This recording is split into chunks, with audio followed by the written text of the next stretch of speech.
So we're absolutely thrilled to have Bill Plympton here tonight. Bill took part in our festival 2 years ago, where he showed some premieres of a premiere of one of his new short films, and this tonight is the New York City premiere of Revengeance. So we're thrilled to be hosting that, and it's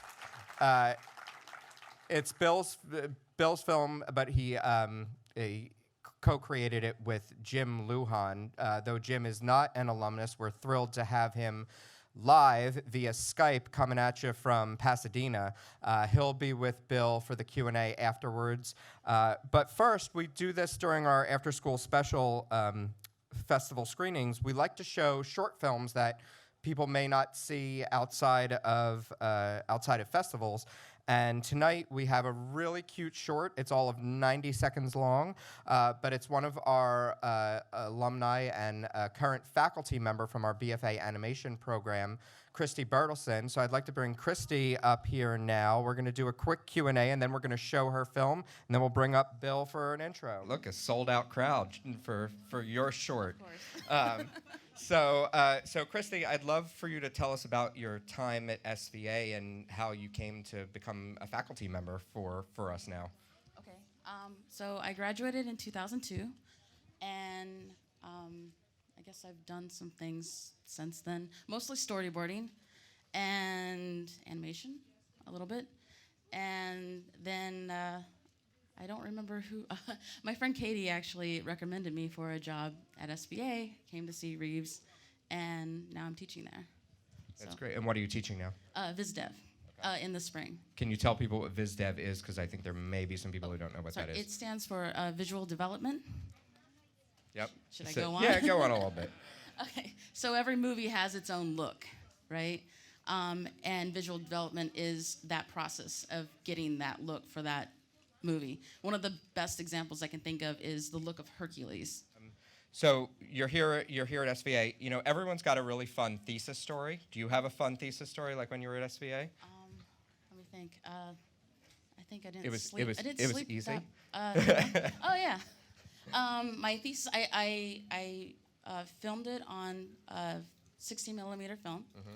So I think my class might have been the last class to use the Junior Oxbury. Yeah, I think it. Okay, so I remember. I think I was one of those kids that had an idea, and then halfway through the semester, I was like, okay, my idea is way too long, too complicated. I have to narrow it down and make it more simple. So then I rewrote the thing and then shot it my second semester, and it turned out, I was happy with it. That's great. Yeah. So tell us a little bit about this short. The short's called Late. Tell us a little bit about working on that. Okay, so Late actually came out of just a conversation I had with a friend, because sometimes you're late, and It's pretty self-explanatory once you watch it. So. And I don't want to give it away. Yeah, that's fine. Right. But I feel like every time I leave the house, I left something behind, right? And then I have to go back. Yeah. So that's... It's a very universal story told in 90 seconds. I thought it was very personal, and it turned out that a lot of people related to it, so I had no idea that was everyone. I think they will. And are you working on anything now? I just finished a film, and I call it Tidal Wave. Okay.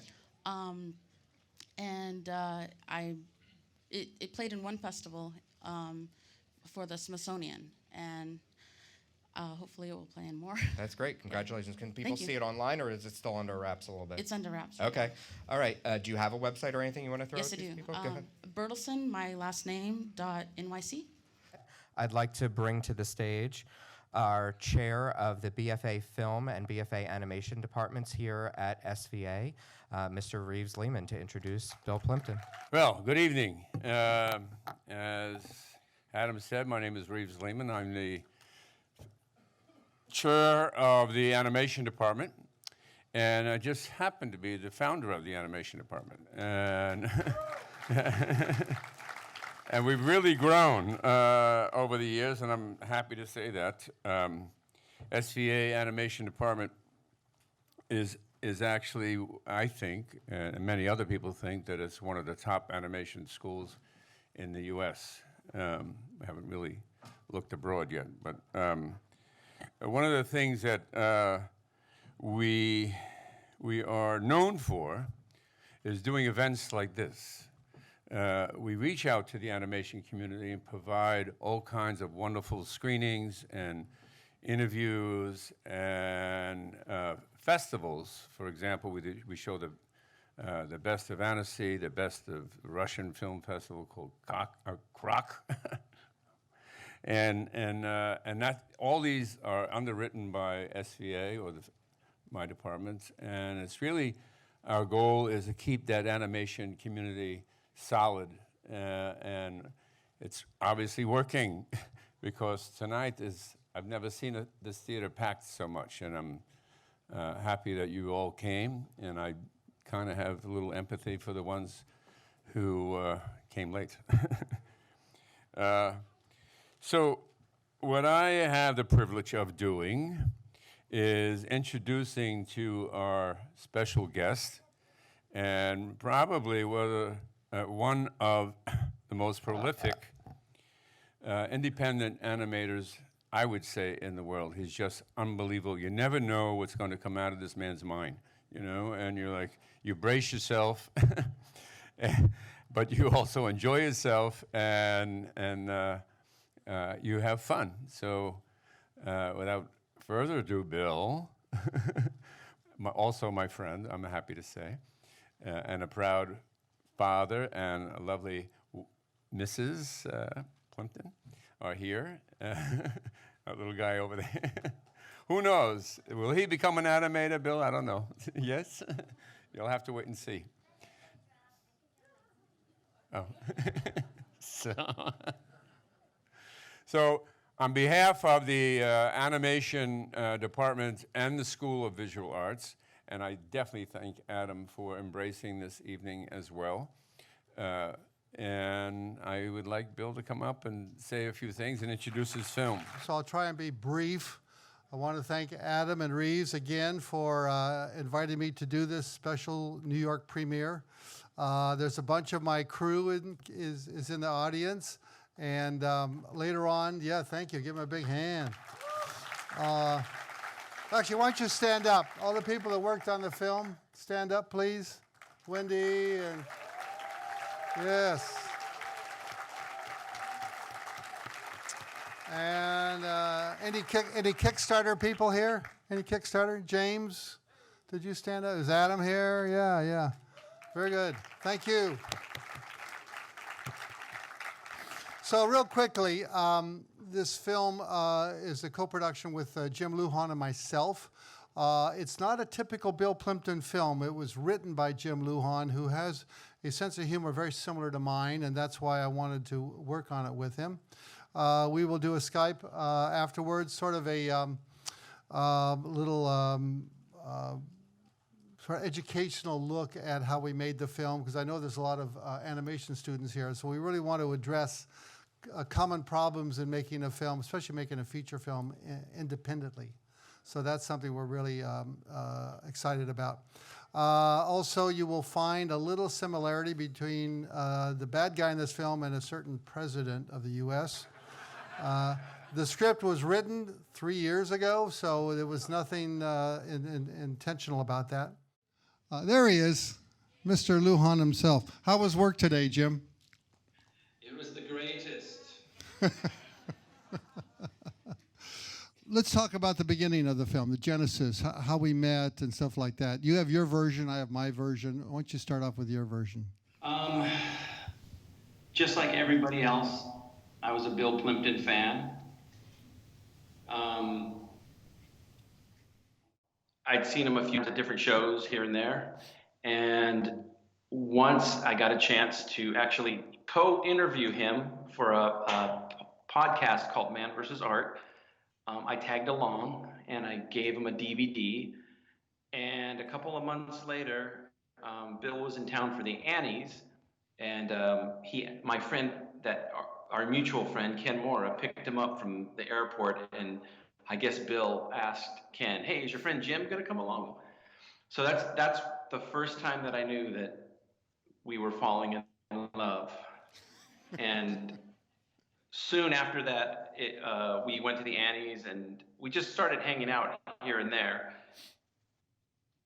And it was a couple years later when Bill actually called me on the phone and literally said, "Hey, Jim, do you want to make a movie together?" And just a big yes popped out of my head. But then I thought, well, what does he mean? Does he want me to color the movie or sweep up the studio or what? And he told me, no, you write it, design it, voice it, do the music, the whole bit. And he goes, and I will animate it, direct it, produce it. And I was blown away. So yes. So that's my version of how we met. Okay. My version is a little bit different. It's weird how things like there's a Rashomon effect.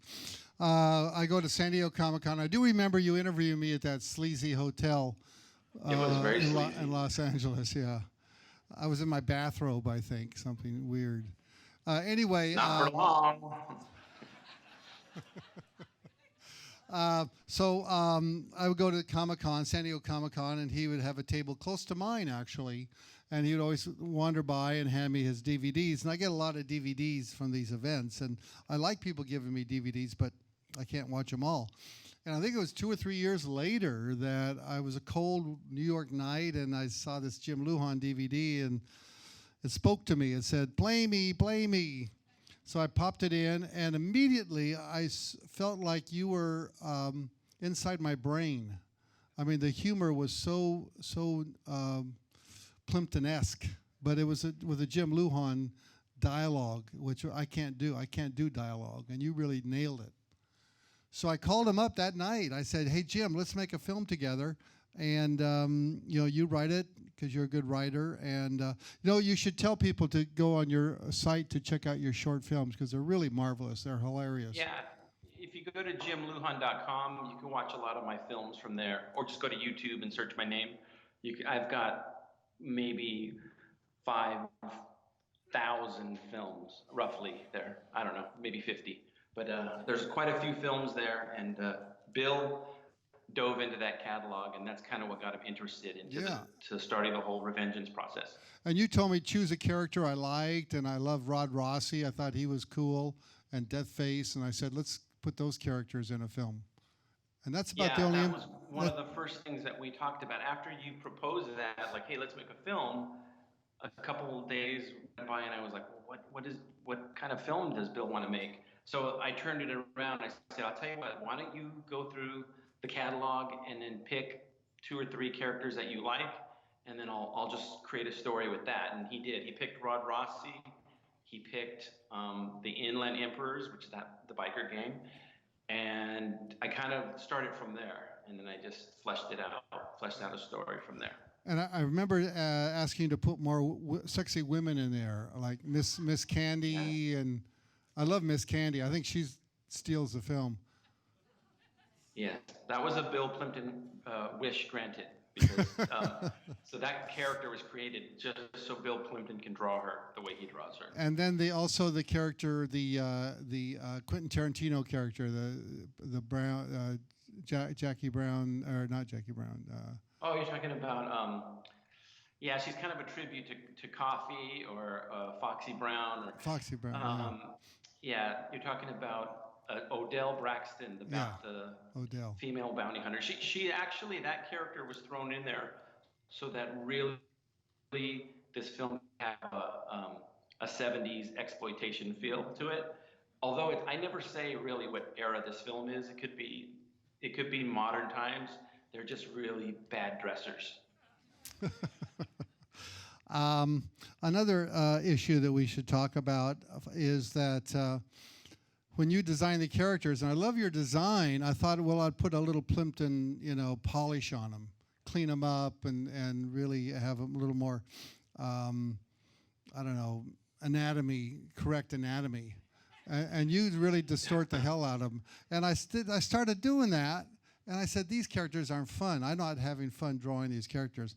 And I went back to your original designs, and I think every character was pretty much your original design. Yeah, and this film really looks like a hybrid between our two styles. When we initially started talking about it, before I saw any designs or anything come back from Bill, um, in my head, I pictured it to look like Cheatin' or Idiots and Angels or a number of his films. And when I saw the finished, like his version that came back to me, I was like, wait, these look familiar. It looks like Bill Plympton drawing my style, which if my head was going to explode, I couldn't comprehend this is happening. Wow, it was really amazing. And so one of the things I told Bill from the get-go was there's going to be a lot of your diehard Plympton fans that see this and they might go, this isn't Bill Plympton, because that's how diehard Bill Plympton fans talk. And I said, you better make your next film after this film completely classic Bill Plympton, because this is like an experiment, I think, for Bill. This is Bill's reggae album.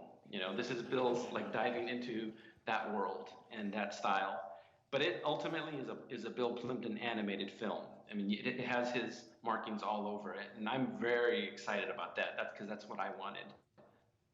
Great. We want to talk about the voices. In fact, could you do a couple voices for us? Yes, Bill. Okay. Let me ease into it. Okay. I did probably 80% of the voices.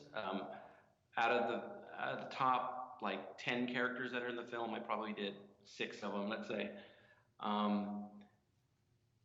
The voices came after the drawings. Like when Deathface, when I was designing him, his voice, he just looked like, I didn't want him to sound like very heroic and I am Deathface, I wanted him to sound like dirty,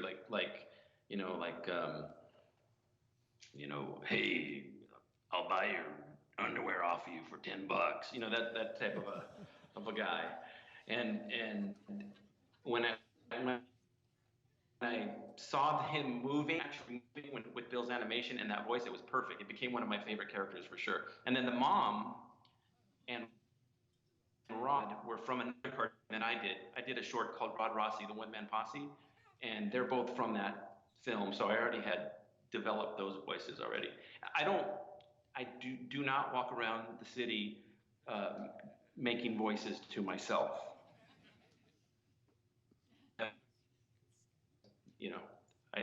I would take pills for that, But I do look at a character and immediately assign a voice to it. That's something that it's like instant. So I don't ever try to spend too much time on that, because I feel like it's a gut, for me, it's a gut feeling. And then Bill really likes Miss Candy's voice, and she's kind of a Southern, this is Miss Candy talking like this a little bit. And that's kind of a mixture of a I don't know, a Southerner, a little Zach Galifianakis, a little Fred Schneider from the B-52s, a little, I don't know, it's kind of a fun voice to do. But I'm no Rich Little, mind you. Yeah. Are you getting calls from this film now to do other voices for other projects?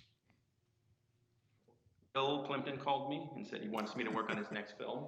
So I will probably do that, yes. No, that's true. I'm working on it. Not particularly. I think this film, it's kind of like a weird thing. It's been seen so many places across the world, the whole world, that I've gotten emails from, Italy and emails from France and stuff like that from people. But it's like almost like a weird private tour, like even tonight's event, this is a one-off. So it's like there's been a select group of people that have seen this film. And I think the more people see it, the more it will become like a cult thing.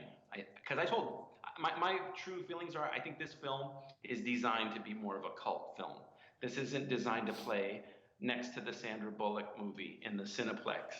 You know, this is like a midnight movie. This is a destination movie. The people that like this, I think, will love it, and I think it'll have legs. I think in 3,000 years they'll be studying this film, and this is what will represent our society.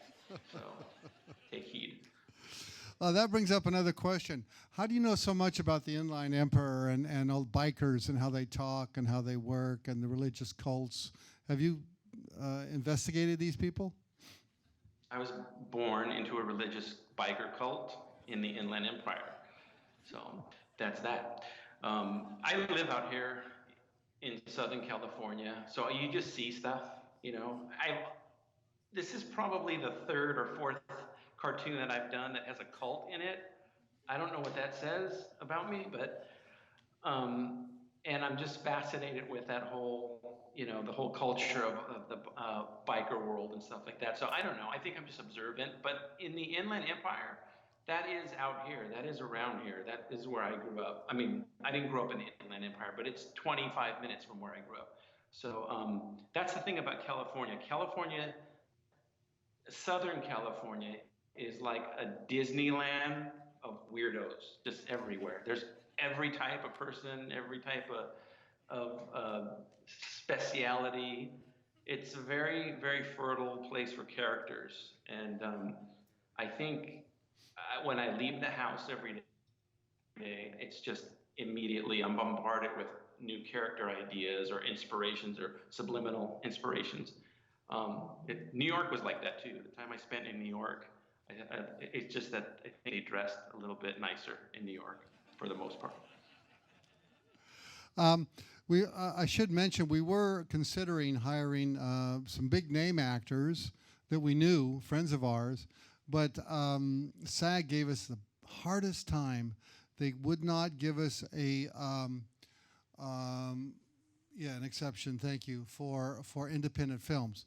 They do that for live action films. I don't know why, but if you're a live action independent filmmaker, it's a low budget contract, they'll give you not a rebate, but a much lower price.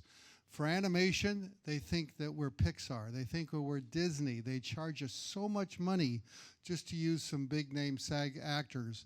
So we decided not to go with SAG, and we went with the independent. And that's why your voices were so great, I think, because we were so cheap. We paid you nothing for those voices. Hey, wait a minute. I'm going to call SAG. Matthew Modine, who's an executive producer on this film, was really in our corner. He fought for us to try and get SAG to cut us a break. And we weren't trying to do this non-SAG. We wanted to use SAG. We really did. It's just that we were kind of backed into a corner. But luckily, we had the ace card for us was that I was able to do a lot of the voices. So that worked out. That's kind of a bummer for young filmmakers that want to, you know, you get a break and you get a celebrity or a famous person that wants to be in your film, and then you're stuck because like you got to pay a certain really high, and then there's all these other hoops to jump through, you know. So that's kind of a bummer. I wish it was a lot easier to work under SAG, because I would love to. That would be nothing against them. It's just that, you know, kind of make it difficult. What about the music? You want to talk about the music? Yeah, sure. I love doing the music. Did you bring your guitar? I did most of the music for this film with my brother Steve helping and my cousin Mike helping, and a group called Counterclockwise helping with some of the beats. And it was fun. Here's a little trivia fact. When we first started doing this project, and I was telling Bill about the feel of, like, here, it's kind of a 70s feel. And I remember Bill said, "Oh, you know what? You should have Spanish music in it." And I went, like, what? Like Spanish music? And that was really an interesting idea. However, I don't know how to play Spanish music. So we're stuck with wah-wah guitars and, you know, and James Brown beats. So It was a joy to do the music for this film. It was a lot of fun. Probably one of the most fun parts of it. From beginning to end with your collaborative process, how long did it take to complete the film, or in what stages? Like how long did it take maybe to do the animation, to the coloring, to the Sure. determining the voices of the characters? I think it's about a 3-year process, something like that. But I must tell you that right in the middle, I got a bunch of commercial jobs, and I couldn't, like a Simpsons thing and a couple of ESPN stuff, and so I couldn't turn those down because I needed money to finance this film. Although we did do a Kickstarter campaign for this film, we raised, what was it, like $80,000 or something? Actually, I should ask Adam. No, How much did we raise? Over 90,000, yeah. And then we got like 92. Yeah, and we got some investors too. Some bizarrely Middle East gave us a bunch of money so they would have the rights in the Middle East. I don't know how that happened, but they apparently love my films, and so we did the deal. But there was still about 100,000 came out of my pocket, so I had to do these commercials to finish the financing. So it's really interesting producing independent films, because rarely do you get, financed by a Hollywood studio. It's all sort of self-motivated, and so we had to go everywhere to get money for this film. And thank God for Kickstarter and Adam, who helped make that happen. So Thank you, Adam. yes. Want to stand up, Adam? Yeah, so it took about 3 years, something like 3 years. Someone here? Thanks, guys, for the awesome film. I just wanted to ask what your biggest advice is to an aspiring animator who wants to direct their own films and TV shows. How I started out in this business was, first of all, I always wanted to make animation ever since I was 3 or 4 years old, and I saw Disney and Tex Avery on TV. So when I got out of college, I started making these little home movies, and actually the first one I did was called Your Face, and which is a really stupid, dumb film, but for some reason people liked it. And I sent it to a film festival and got accepted, and that's where my career took off, because when that film showed, all these buyers were there. So I suggest you make a 2 or 3 minute film. Try to make it funny and take it to the festivals, and that's where you'll be discovered. I mean, you can send it to Cartoon Network and all those guys, but it's really difficult because they don't like unsolicited material. But they go to Annecy and they go to Ottawa and they go to these festivals looking for young talent. So that's probably the best place to get your work discovered. Or on the internet. The internet's a very excellent way to get discovered too. I haven't done that myself, but I think that's a good lead. Someone here had a question? Yeah. Yes. First of all, your film was a delight. Well, thank you. So that's Thank you that's so a much. given. Secondly, how does an independent producer get national distribution, or do you? Well, we're working on that right now. I have an agent, Catherine Branscombe. She wasn't able to come by tonight. I don't think so. Catherine, are you here? And she is talking to different distributors. Usually, again, the festival circuit is where you find the distribution. This film has already won a couple major prizes and gotten some great reviews. And so she's putting those things together and trying to get a distributor to handle it. If it doesn't get distribution, which is a likelihood because it's a very underground kind of comic book film, we will definitely do the Netflix route and Google and all that stuff. So that's our backup plan. But that's an issue that is really important for independent filmmakers, and I've been able to remain independent for 30 years making these films, and I just can't stop myself. Somebody please. It's just really fun for me, and I don't get rich, but I make enough to continue making the films. And each film I make, brings in money. Then it sort of leapfrogs. Each previous film pays for the next film. That's how it works. How we doing, Reeves? Should we? A little more time? Yeah, we have some more time. We have Okay. a question over there, and then we got two more over But here. I do have a lot of signings to do, Okay. so it'll take So time. maybe like two more questions? Yeah, that sounds good. Okay. Good evening. Thank evening. you again for that film. And I have to, the face is by far a wonderful animation, sir. Please don't downplay it. Okay. It is amazing. Thank you. So a 3-year process, you said, to make this film come to complete fruition. I assume you meet a lot of hurdles along the way. Yes. What by far was the hardest hurdle, and how did you overcome that hurdle? Well, the hardest hurdle is finding distribution, and I think that's all independent filmmakers have that issue. Fortunately for me, I do have a name, and that helps a little bit. But again, it's they want Disney and Pixar and big name films, computer animated films, and generally they want kids films, kiddie films. And I don't know, Jim, there's not much kiddie stuff in this film, is there? I would agree. No. By the way, Bill, please hire that guy. He has a great voice. Yeah, he does. Whoa. Well, thank you, sir. Thank you. Yes, thank you. Do you do voice work? No, I have not, but I mean, I'm a starving man, so please. Now, Yeah, that's always the issue with my films. They're not computer made, and they are not for children. And so the distributors say, well, there's no market for it. You got nudity in there. Oh my God, you can't have that.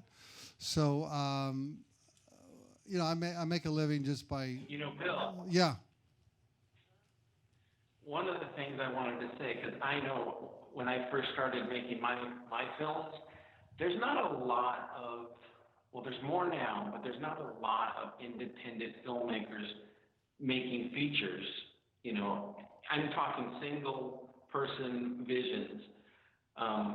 There are some, but there's not a lot. And I think the more of us out there that make independent animated films with our visions, our way, the more of us do that, we'll create a market. I think we'll create big on promoting other people's films, and because I want there to be more animators making films the way they want to make them, and just live or die by your own vision. Because just because they're not available to us doesn't mean they're not out there. So, and that's why I think YouTube and Vimeo and all that is such a great platform. But there needs to be more baby Plymptons out there. Thank you. Well, we have Signa Bauman here, who's making a independent film, and Sturgis. You want to stand up, Signa? And we have another celebrity in the audience, Mark Osborne. Mark, you want to stand up? The greatest guy, greatest animator, Little Prince and Kung Fu Panda. One more question? I want to ask you a question, Bill. Sure. Writing a good screenplay, really, it's rewriting until you get it right, and editing a film is re-editing. I just want to know, with your drawings and so forth, did you have to go back to some of the drawings and redo them because it wasn't, kind of complementing the one after or before and so forth? In terms of the drawings, not really. I was really happy with the artwork. It's kind of crude and raw, and that's kind of the sense of the film. Like Jim says, it's sort of an underground comic. But Jim, did we go back and re-edit much? How many shots did we add or take out? We went back and re-edited some scenes because Big Chicken Crybaby Jim is so scared of the PC police that I got That's right. scared. Yeah, and said, yeah. "Oh, can we lighten this up a little bit?" Because That was the Lenka sequence.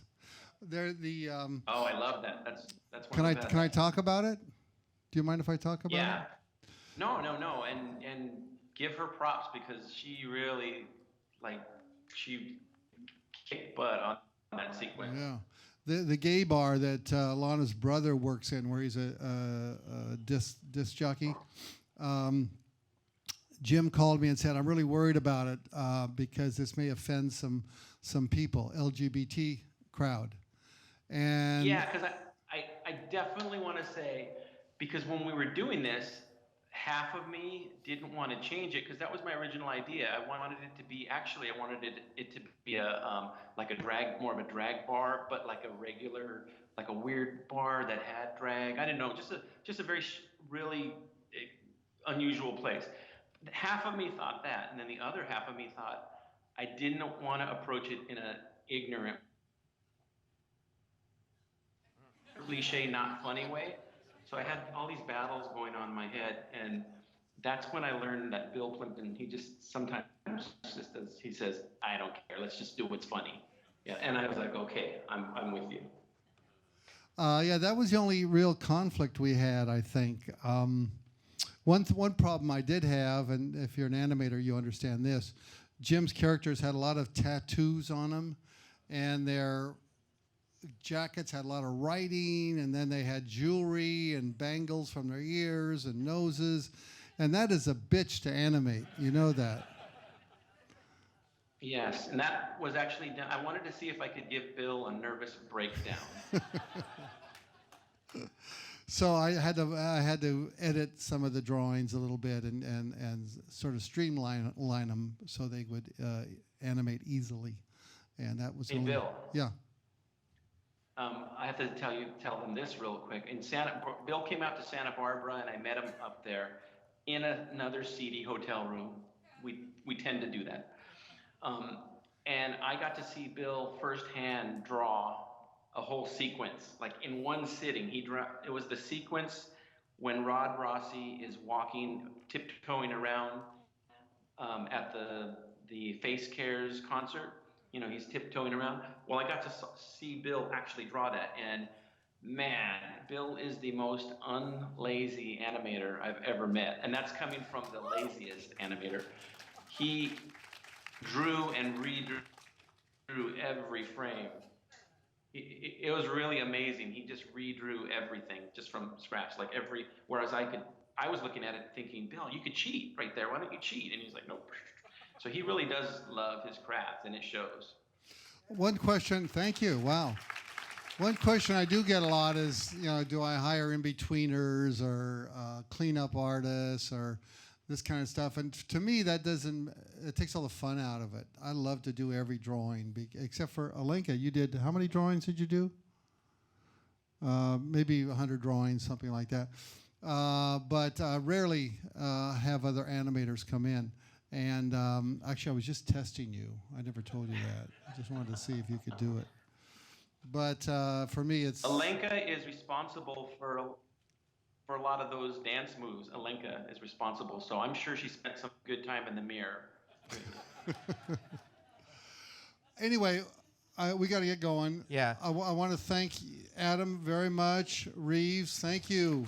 Stand up, take a bow. Yeah. And thank you, Bill, and thank you, Jim. And thank you all for coming. I will see you outside.